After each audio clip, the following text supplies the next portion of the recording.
I have a very cool topic to talk to y'all about today. Some of y'all gonna definitely think what I'm about to say is a stretch, and others of y'all that have the ears to hear, y'all gonna like what I'm about to say. And what we finna talk about is the significance of the crown of thorns. All right, let me compose myself. All right, so a little backstory. If you don't know what the crown of thorns is, basically it was a crown of thorns that Jesus had on his head while he was being crucified. And this is John chapter 19, verse 1 through 2, verse 1 and 2 that I'm going to read to y'all about the crown of thorns. Then Pilate had Jesus flogged with a lead-tipped whip.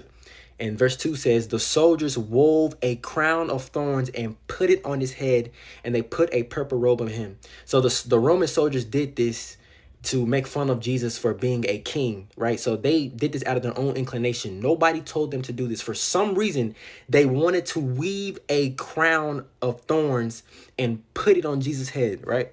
Okay, biblically, yeah, let's say biblically. Biblically, there's a lot of reasons why people wear crowns, right? And I can think of two reasons that fit into every category of why people wear crowns biblically. Number one reason is because you won something, like, you're victorious over something. Number two is because you're the king. You're king of something. You have authority over something. You rule over something.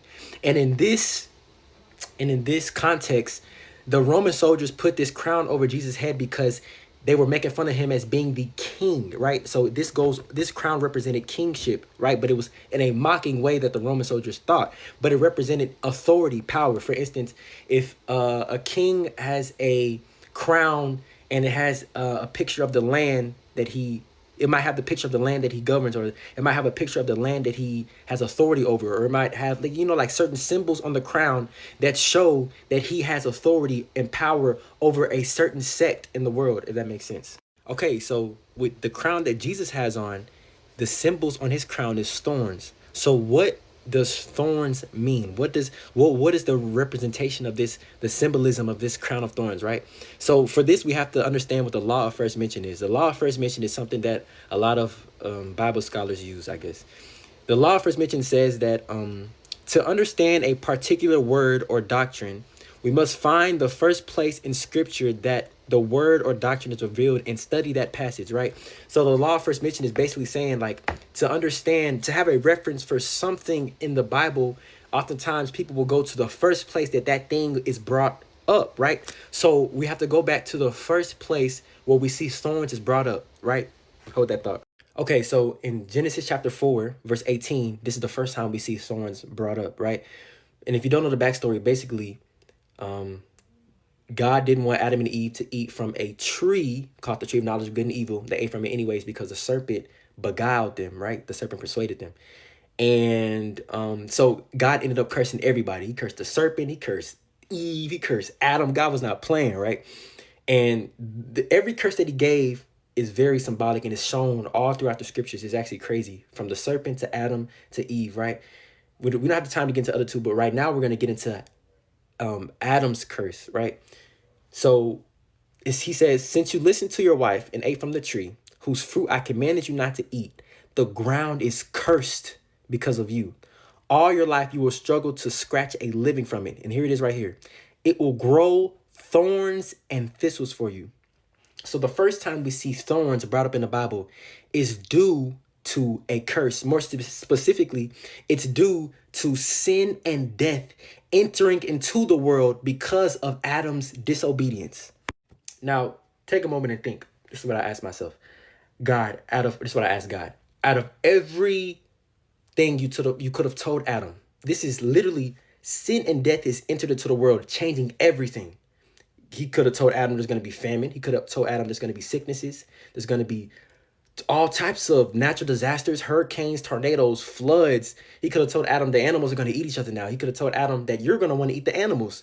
But God, the God of the heavens, the God of the universe, he chose to tell Adam, thorns and thistles will come out the ground. Now put yourself in Adam's shoes. The God of the universe that you just sinned against just told you that because of your sin, thorns will come out the ground. Now, if you're Adam and let's say you're gardening or whatever, and you see a thorn, what are you going to think about? Every time you see a thorn, you're going to think about, dang, my sin. Dang, my disobedience. Every time Adam saw a thorn, he saw it as a representation of his sin. The Bible doesn't say that, but common sense tells you, if God tells you, because you did this, you will see this. Every time you see that thing, you're going to think about what you did. So the law of first mention tells us that the thorns represent the curse that came as a result of sin and death from the first Adam. Now, thousands of years later, the second Adam comes, who is Jesus, and he wears a crown. And this crown, he's about to be crucified. He's about to take on the sins of mankind. He's about to reverse the curse.